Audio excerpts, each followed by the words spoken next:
ಕಲ್ಲಯ್ಯಜ್ಜನವರಿಗೆ ಜೀವ ಬೆದರಿಕೆ ಹಾಗೂ ರಾಜು ಖಾನಪ್ಪನವರ ಹೇಳಿಕೆ ಖಂಡನೆ. ಪೂಜ್ಯ ಶ್ರೀ ಕಲ್ಲಯ್ಯಜ್ಜನವರ ಮೇಲಿನ ದೌರ್ಜನ್ಯ ಮತ್ತು ಜೀವ ಬೆದರಿಕೆ ಹಾಕಿದ್ದನ್ನು ಗಣೇಶ್ ಹುಬ್ಬಳ್ಳಿ ಖಂಡಿಸಿದರು. ಅವರು ನಗರದ ಪತ್ರಿಕಾಭವನದಲ್ಲಿ ಈ ಕುರಿತು ಮಾತನಾಡಿದರು. ಪತ್ರಿಕಾಗೋಷ್ಠಿಯಲ್ಲಿ ದಾದಾ ಪೀರ್ ಕಲೆಗಾರ, ಬಾಲರಾಜ್ ಅರಬರ, ರಾಮು ಬಳ್ಳಾರಿ, ರಾಜೇಶ್ ಶೆಟ್ಟರ್, ಮಂಜುನಾಥ್ ತೌಜಲ್ ಮುಂತಾದವರು ಉಪಸ್ಥಿತರಿದ್ದರು.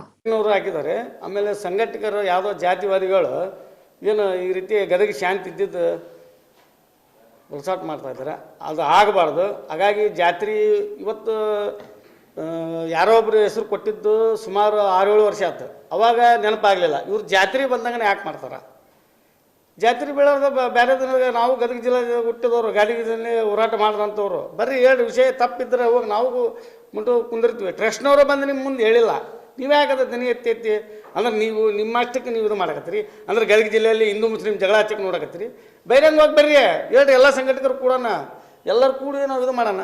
ಅಂದ್ರೆ ನಿಮ್ಮ ನೇರವಾಗಿ ದಲಿತರು ಅಲ್ಪಸಂಖ್ಯಾತರು ಮಠಕ್ಕೆ ಬರ್ಬಾರ್ದು, ಜಾತ್ರೆಗೆ ಬರೋದು ಏನು ಆದೇಶ ಮಾಡಿದ್ದೀರಾ? ಏನು ಮಾಡಿದ್ದೇನೋ ಪ್ರೂಫ್ ಇದೆ ತಂದರೆ ತೋರಿಸ್ಬಿಡ್ರಿ, ಅದಕ್ಕೆ ರೆಡಿ ಆಗ್ತೀವಿ ನಾವು. ಹಾಗಾಗಿ ನಾವು ನಿಮ್ಗೆ ದಮ್ ಇದ್ರೆ, ನಿಮ್ಗೆ ಧೈರ್ಯ ಇದ್ರೆ ಜಾತ್ರೆ ಬಂದ್ ಮಾಡಿರಿ. ದಯವಿಟ್ಟು ಗದಗ ಜಿಲ್ಲೆ ಶಾಂತಿ ಅಂತ ಹೆಸರು ಆಗೈತಿ, ಅದು ಶಾಂತಿ ಆಗಿ ಉಳಿಲಿ, ಕ್ರಾಂತಿ ಆಗೋದು ಬೇಡ ಅಂತೇಳಿ ನಾವು ಅದಕ್ಕೆ ಬಿಟ್ಟ ಮತ್ತೇನಿಲ್ಲ. ಇವತ್ತೆಲ್ಲ ನೋಡಕತ್ತಿರ್ತಾವು ಎಲ್ಲ ಜಾತಿವಾದಿಗಳಿಗೆ ಒಬ್ಬರಲ್ಲಿ ಇಬ್ಬರು ಎಲ್ಲರೂ ಹುಟ್ಟಕತ್ತಾರ. ಹುಟ್ಟಬಾರ್ದು ಅಂತೇಳಿ ನಾವು ಇವತ್ತು ದಲಿತ ವಿರೋಧಿ ಸಂಘಟನೆಗಳು, ಜಾತ್ರೆ ವಿರೋಧಿ ಸಂಘಟನೆಗಳು, ರಿಪೋರ್ಟು ನಕಲಿ ಹಿಂದೂ ಸಂಘಟನೆ ಇಲ್ಲ. ಇವಾಗ ಮನವಿ ಕೊಡ್ತಾ ಇರೋದು ನೀವು ನೋಡ್ತಾ ಇದ್ದೀರಿ, ಪ್ರತಿಯೊಬ್ಬರು ಹೋರಾಟಕ್ಕೆ ಬರ್ತಾ ಇರೋದು ನೋಡ್ತಾ ಇದ್ದೀರಿ, ಒಬ್ರು ಕಲ್ಲು ಹಾಕೋರು ನೋಡ್ತಾ ಇದ್ದೀರಿ. ಸಂಘಟನೆದವರು ಎಂಥ ಸಂಘಟನೆ ಅಂತಂದೇ ಕುಂತಿಲ್ಲ. ಇವಾಗ ಪ್ರತಿಯೊಬ್ಬರು ಸಂಘಟನೆದವ್ರು ಏನು ಮಾಡಕ್ಕೆ ಕುಂತಾರಂದ್ರೆ, ಒಂದು ಸಂಘಟನೆ ಎಲ್ಲರೂ ನಾವು ಗದಗಿಂದು ರಕ್ಷಿಸಿ ಮಾಡಬೇಕು ಅಂತಂದು ನಾವು ಓಡಾಡ್ತಿರ್ತೀವಿ. ಅವ್ರು ಏನು ಮಾಡ್ತಾ ಇದಾರೆ ಅಂದರೆ ಬರೀ ಕುರುಂಟ್ರು ಅಂಥವ್ರಿಗೆ ಕಲ್ಲು ಹಾಕುವಂಥ ಪೊಸಿಷನ್ ಅವ್ರು ಮಾಡ್ತಾ ಇದ್ದಾರೆ. ಇವಾಗ ತಾವರು ದಿನಗಿ ಕೊಟ್ಟಂಥ ವಸ್ತು ಅವ್ರು ಬರೆದು ಕೊಟ್ಟಿರ್ತಾರೆ. ಆ ದಿನಗಿ ಕೊಟ್ಟಂತ ನಾನು ಎಲ್ಲಿ ಬರೆದಿಡ್ಬೇಕು ಅಂದ್ರೆ ಪಾದದಾಗಿಡ್ಬೇಕು ಅಂತಂದು ಅವರು ಎಲ್ಲ ಥರದೂ ಖಾಲಿ ಚಕ್ರದಲ್ಲಿ ಮಾಡಿರ್ತಾರೆ. ಅಂತ ಬಿಟ್ಟು ಇವಾಗ ಇವರು ನಾನು ಇಲ್ಲ ಇದು ನೀವು ಮಾಡ್ತಾ ಇರೋದು ತಪ್ಪು, ನೀವು ಮಾಡ್ತಾ ಇರೋದು ಹಿಂಗೆ, ಅದು ತಪ್ಪು ಅನಿಸುತ್ತೆ. ಅದು ನಮಗೆ ಇವಾಗ ನಾವು ಸಂಘಟನೆ ಅಂತಂದರೆ ಇವಾಗ ಎಲ್ಲ ಪ್ರತಿಯೊಬ್ಬರು ನಾವು ಒಂದೇ ಸಂಘಟನೆ ಅಂತಂದ್ರೆ ಎಲ್ಲರೂ ಕೂಡ ಇದ್ದೀವಿ ಅಂತಂದು ನಾವು ತಿಳ್ಕೊಂಡಿದ್ವಿ. ಇವಾಗ ಒಬ್ಬೊಬ್ರು ಕಮಿಟಿದಾಗ ಹೇಳ್ತಾರೆ, ಇಲ್ಲ ನಿಮ್ಮದು ಹಿಂಗೆ ಮಾಡ್ತಾರೋ ತಪ್ಪು, ಹಂಗೆ ತಪ್ಪು ಅಂತಂದ್ರೆ ಆ ಸಂಘಟನೆ ಇನ್ನೂ ಹೊರಗಿನವ್ರಿಗೆ ಯಾರಿಗೂ ದಿನಗಿ ಕೊಡ್ಲಾರ ನೀನೇ ಬಂದು ಆ ಕೆಲಸನ ಮಾಡ್ಬೋದಲ್ಲ. ಒಂದು ರಕ್ಷಣೆ ಕೊಡ್ಕೊಂಡು ಪೂರ್ತಿ ನೀವು ಊರನ್ನ ಕೊಂಡ್ಕೊಂಡು ನಿಮ್ಗೆ ಏನು ಬೇಕು ಏನಿಲ್ಲ ನೀ ಮಾಡ್ಕೋಬೋದು. ಅದು ಬಿಟ್ಬಿಟ್ಟು ನೀನು ಊರಲ್ಲಿ ಕರೆದು ಈ ಟೈಪ್ ನೀನು ಮಾಡಿದರೆ ಹಿಂಗಾಗತ್ತೆ, ನಾವು ಅದಕ್ಕೆ ಮುಂದೆ ಅದು ತೇರು ಒಳಗೆ ಬಿಡೋದಿಲ್ಲ, ನಿನ್ನ ಗಾಲಿ ಹತ್ತಿಸು, ಅದು ತಪ್ಪಲ್ಲ.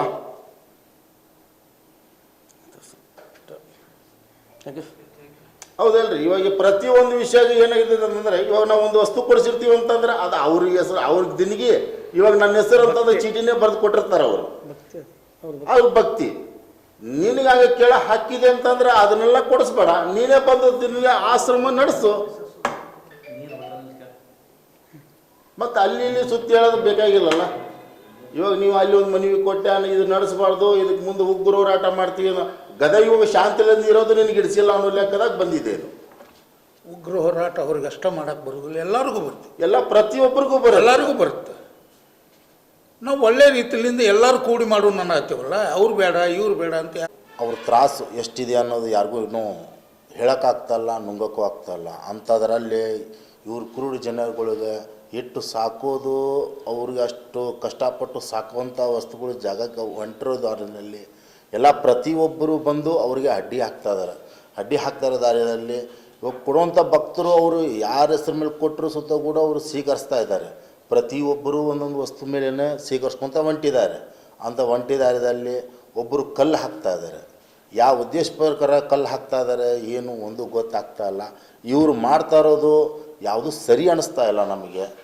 ಅಂದರೆ ಅಂಥವರಿಗೆ ಯಾಕಿದು ಇಲ್ಲಿ ನಮ್ಮ ಗದಗೊಳಗೆ ಕೆಟ್ಟ ಗುಣವನ್ನು ನಾವು ಒಳಗಿಟ್ಕೊಂಡು ಅದನ್ನು ನಾವು ಸಹಿಸ್ಕೊತ ಹೊಂಟಿದ್ದೀವಿ. ಇದೇ ಕಂಟಿನ್ಯೂ ನಡ್ಕೊತ ಹೋದ್ರೆ ಮುಂದೆ ಪರಿಹಾರ ಬೇರೆನೇ ಆಗುತ್ತೆ.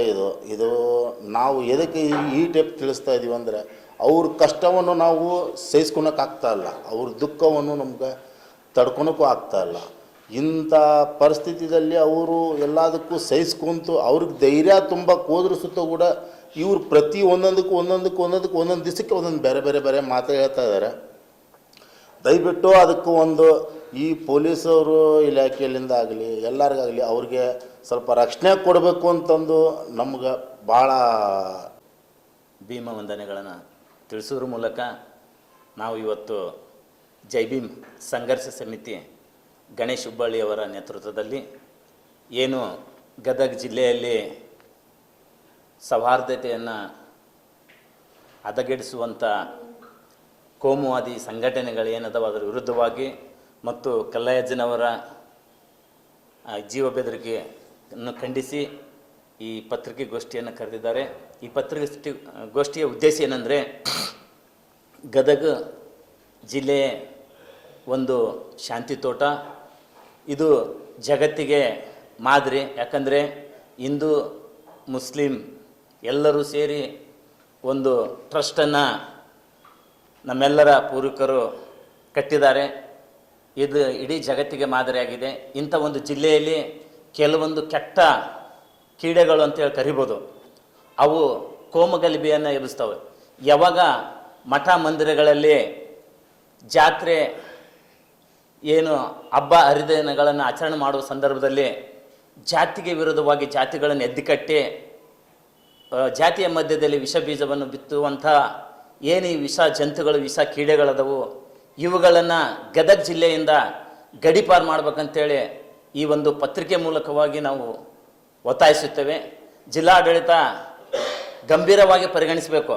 ಯಾಕಂದರೆ ಈಯಿಂದ ನಮಗೇನೋ ಒಂದು ಡೌಟ್ ಬರ್ತೈತಿ, ಒಂದು ಸಂಶಯ ಬರ್ತೈತಿ. ಏನಂತಂದರೆ, ಸೊಂಟದಾರಿ ಮಠದಲ್ಲಿ ಏನೋ ಒಂದು ಅವಘಡ ಸಂಭವಿಸ್ತೋ, ಇದರಿಂದ ಏನು ಇವು ವಿಷಜಂತುಗಳು ಜಾತಿ ಮಧ್ಯದಲ್ಲಿ ವಿಷ ಬಿತ್ತುವಂಥ ವಿಷಜಂತುಗಳ ಕೈವಾಡಗಳ ಇದೆ ಅಂತೇಳಿ ನಾವು ಭಾವಿಸ್ತೀವಿ.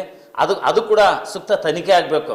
ತನಿಖೆಯಾಗಿ ಅಂಥವ್ರು ಏನಾದರೂ ಆ ಅವಘಡದಲ್ಲಿ ಜಾತ್ರೆ ಸಂದರ್ಭದಲ್ಲಿ ತೊಂಟದಾರಿ ಮಠದ ಜಾತ್ರೆ ಸಂದರ್ಭದಲ್ಲಿ ಏನು ಅವಘಡ ಸಂಭವಿಸಿತು, ಅನೇಕ ಜನರಿಗೆ ಗಾಯಗಳಾಗಿದ್ದು, ಅದರ ಹಿನ್ನೆಲೆಯಲ್ಲಿ ಏನಾದರೂ ಮಸ್ನೇರಿಗೆ ಕೈ ಹಚ್ಚಿ ಇವ್ರು ಏನಾದರೂ ಮಾಡಿರ್ಬೋದು ಅಂತೇಳಿ ನಮಗೆ ಡೌಟ್ ಬರ್ತದೆ. ಯಾಕಂದರೆ ಯಾವಾಗ ಜಾತ್ರೆ ಏನು ಹಬ್ಬ ಹರಿದಿನಗಳಾಗ್ತವೋ ಆ ಸಂದರ್ಭದಲ್ಲಿ ಇವರು ಒಂದು ಜಾತಿ ಎತ್ತಿಕಟ್ಟಿ ಒಂದು ವಿಷ ಬೀಜ ಬಿತ್ತಿ ಒಂದು ಧರಣಿ ಮುಖಾಂತರವಾಗಿ ಏನಾದರೂ ಮಾಡಿ ಒಟ್ಟು ಏನು ಕುಂಟ ನೆಪವನ್ನು ತೆಗೆದು ಈ ರೀತಿ ಮಾಡ್ತಾರೆ.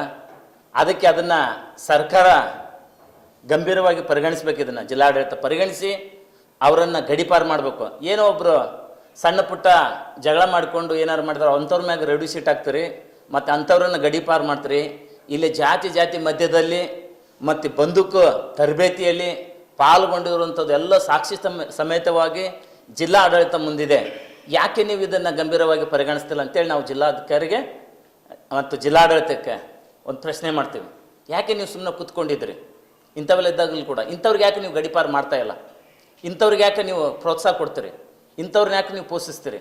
ಇಂಥವ್ರನ್ನ ಏನು ವಿಷ ಜಂತುಗಳದವು, ಈ ಜಂತುಗಳನ್ನು ಗದಗ ಜಿಲ್ಲೆಯಿಂದ ಅಲ್ಲ, ಅಷ್ಟೇ ಮಾತ್ರ ಅಲ್ಲ, ಇಡೀ ರಾಷ್ಟ್ರದಿಂದನೇ ತೆಗೆದುಹಾಕ್ಬೇಕಂತವನ್ನ.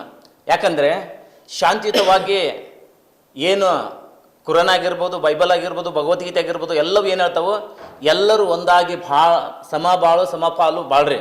ಮತ್ತು ಅದ್ರ ಜೊತೆಗೇ ವಿಶೇಷವಾಗಿ ನಮ್ಮ ಭಾರತದ ಡಾಕ್ಟರ್ ಬಾಬಾ ಸಾಹೇಬ್ ಅಂಬೇಡ್ಕರ್ ಅವರು ಕೊಟ್ಟಂಥ ಸಂವಿಧಾನ ಏನಿದೆ, ಎಲ್ಲರಿಗೂ ಸರಿ ಸಮಾನವಾದ ಹಕ್ಕನ್ನು, ಎಲ್ಲರೂ ಸಮಾನವಾಗಿ ಬಾಳಲಿಕ್ಕೆ ಅವಕಾಶವನ್ನು ಕೊಟ್ಟಿದ್ದಾರೆ.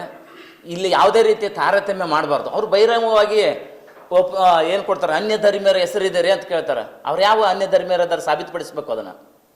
ಅದು ನಿಜವಾಗ್ಲೂ ತಾಕತ್ತಿದ್ರೆ ಅವರು ಅನ್ಯ ಧರ್ಮೀಯರು ಅಂತೇಳಿ ಅವರು ಬರ್ತ್ ಸರ್ಟಿಫಿಕೇಟ್ ಮತ್ತು ಕಾಸ್ಟ್ ಸರ್ಟಿಫಿಕೇಟ್ ಮುಖಾಂತರವಾಗಿ ಅವ್ರೇನು ಮಾಡಬೇಕು, ಸಾಬೀತುಪಡಿಸ್ಬೇಕು. ಇಲ್ಲಾದರೆ ಅವ್ರೇನು ಮಾಡಬೇಕು, ಈ ಒಂದು ಗದಗನ ಬಿಟ್ಟು ತೊಲಗಬೇಕು. ಮತ್ತು ವಿಶೇಷವಾಗಿ ಏನು ಮತ್ತೊಂದು ಒತ್ತಾಯ ಮಾಡೋದು ಏನಂತಂದರೆ, ಈಗಾಗಲೇ ನಾವೆಲ್ಲರೂ ಹೇಳಿದ್ದೇವೆ, ಏನಂತಂದರೆ ಅಂಥ ಏನು ಜಾತಿ ಮಧ್ಯದಲ್ಲಿ ವಿಷ ಬೀಜ ಬಿತ್ತುವಂಥ ಸಂಘಟನೆಗಳನ್ನು ಇದಾವಲ್ಲ ಅವುಗಳನ್ನು ಬ್ಯಾನ್ ಮಾಡಬೇಕು. ಬ್ಯಾನ್ ಮಾಡಿ ಅಂಥವರಿಗೆ ಜಿಲ್ಲಾಡಳಿತ ತಕ್ಕ ಪಾಠವನ್ನು ಕಲಿಸದೆ ಹೋದರೆ ಮುಂದಿನ ದಿನಮಾನಗಳಲ್ಲಿ ನಮ್ಮ ವಿವಿಧ ದಲಿತ ಸಂಘರ್ಷ ಸಮಿತಿಯ ಪರವಾಗಿ ಜಿಲ್ಲಾಡಳಿತಕ್ಕೆ ಮುತ್ತಿಗೆ ಹಾಕುವಂಥ ಕಾಲ ಬರ್ತದೆ ಅಂತೇಳಿ ಈ ಒಂದು ಪತ್ರಿಕೆ ಗೋಷ್ಠಿ ಮೂಲಕ ಒಂದು ಎಚ್ಚರಿಕೆಯನ್ನು ಕೊಡ್ತಾರೆ.